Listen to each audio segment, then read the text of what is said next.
La formation éducative prend place très tôt dans la vie des enfants sénégalais. Il y a plusieurs écoles coraniques partout au Sénégal. Ici, dans la capitale, il y a les petites écoles comme celle-ci et les autres plus formelles. Dans ce beau pays islamique, la burqa n'est pas obligatoire et les femmes peuvent recevoir une éducation et conduire aussi.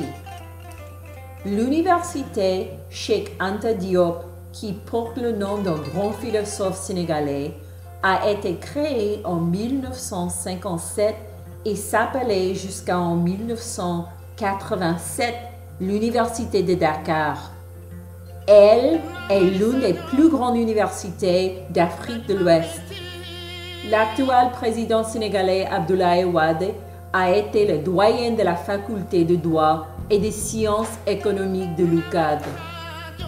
À bien voir, pourtant, les étudiants sénégalais constituent l'une des classes les plus chanceuses de la société sénégalaise. Car seulement un écolier sénégalais sur 100 aura la chance d'arriver à l'université. 1%, c'est bien maigre. Au cours d'une réunion que nous avons eue avec les responsables du ministère de l'Éducation, ils ont préféré avancer le chiffre de 3%. Et ils se sont défendus des grands efforts qu'ils entreprennent au nom de l'éducation.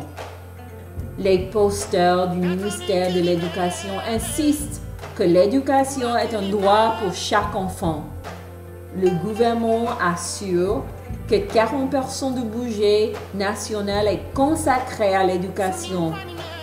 Le ministère de l'Éducation rassure que les dons de ses partenaires tels USA sont très bien gérés et allège les difficultés que rencontrent les acteurs de l'éducation.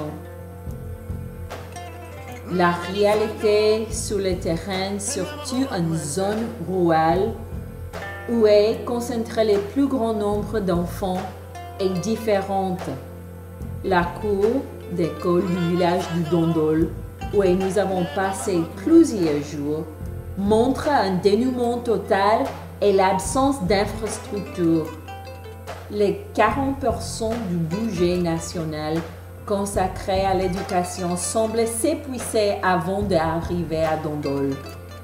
Le cours du collège du Dondol est un vaste champ d'haricots en été. Le principal et ses collaborateurs travaillent dans un espace dangereusement exigu. Les salles de classe, sales, poussiéreuses, mal arrêtées et dangereuses n'inspirent pas à l'apprentissage. La bibliothèque n'a de nom que l'écriteau qui est au-dessus de la porte. La bibliothèque n'offre ni de place pour lire, ni de livres à lire.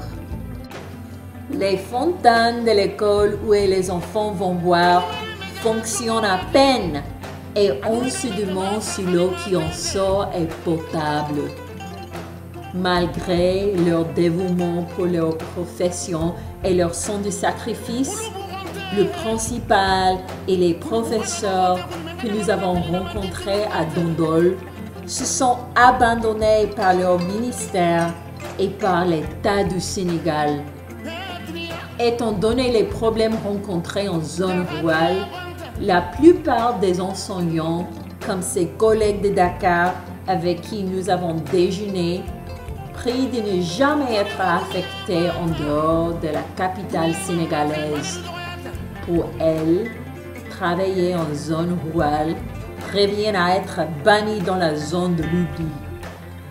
Je me suis trouvé de nombreux atomes crochus avec les enseignants du Sénégal, car, en définitive, nos revendications semblent être les mêmes.